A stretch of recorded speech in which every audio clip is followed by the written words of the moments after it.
Hello everyone, Minute Plus Meditation, Friday, August the 6th. For us Catholics, this is the feast of Saint Pope Paul VI.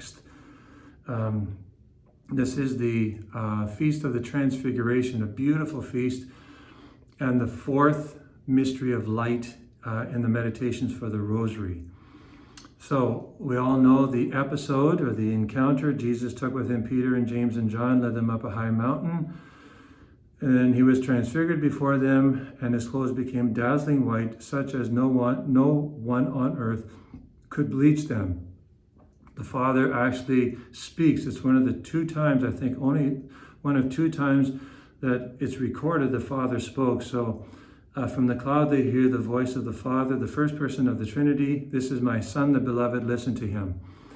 That's the entire Bible, everyone. That's the entire New Testament. This is my beloved Son, listen to him. What does our Blessed Mother do at the wedding of Cana? Do whatever he tells you. It's basically it's what it all boils down to. All the other stuff is about this. This is my beloved Son, listen to him. And we know we don't, right? Or we waver, we vacillate, we're up and down like a seesaw. So, but we need to go back to this. This is like ground zero for us. This is my beloved Son, listen to him. And it's not a listening out of slavish obedience. It's a listening out of love of children to their Father. The best of all, not a human Father, the Father of lights, the Father of all fathers. And when we listen to him, we not only do what we're supposed to do, but we actually experience something that we perhaps don't factor in when we hear God telling us to obey him, like the commandments. Don't worship false idols, rest on the Sabbath, honor your father and mother, and all this kind of stuff. Well, we just hear commands, right? Do's and don'ts, but we don't really factor in. But what will happen when we actually live this stuff is happiness, is joy. It comes from an ordered life. If we have anarchy like in society, nobody's happy. Nobody's happy. Even the anarchists, you can't tell me they're happy, because anarchists, they eat each other, so to speak. Metaphorically speaking, they turn on each other because there's no order, and where there's no order, there's just chaos. And we're not hardwired for chaos. We're hardwired for order, and I don't mean the order of a military camp or the order of a boot camp, but we're an order of love. And this is what's really important here when we recount this, this voice of the Father. This is my beloved Son, listen to him. Do whatever he tells you. Mary will echo that in her life. So we experience in our life peace, serenity, joy, happiness. It comes from a certain kind of discipline, if you will, a willingness to sacrifice ourselves.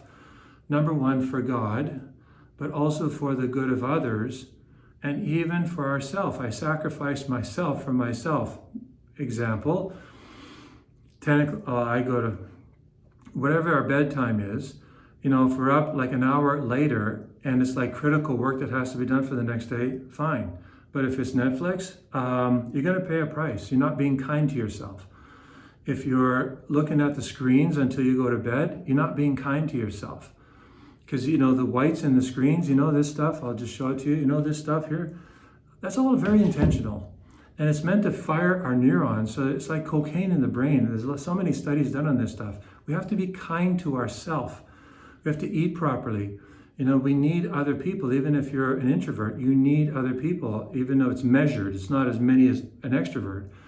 We need to be kind to ourselves so that on the one hand, we don't pamper ourselves, because then our body can turn on us.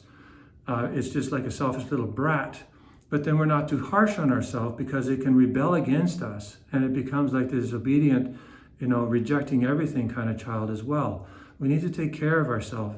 Let our body know that we love to personify it. We love our body, but we're not going to pamper it. We're going to keep it ordered, right? So that we want to experience what the Father has in store for us when we listen to Jesus. This is my Son, the beloved, listen to him. So it may not appear like this is going to happen at first.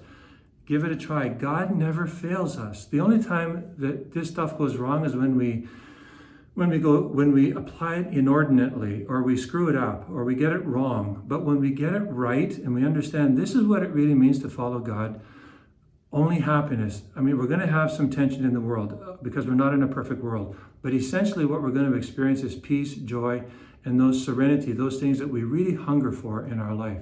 So remember, the Father saying to you and to me, this is my beloved Son, listen to him. God bless you.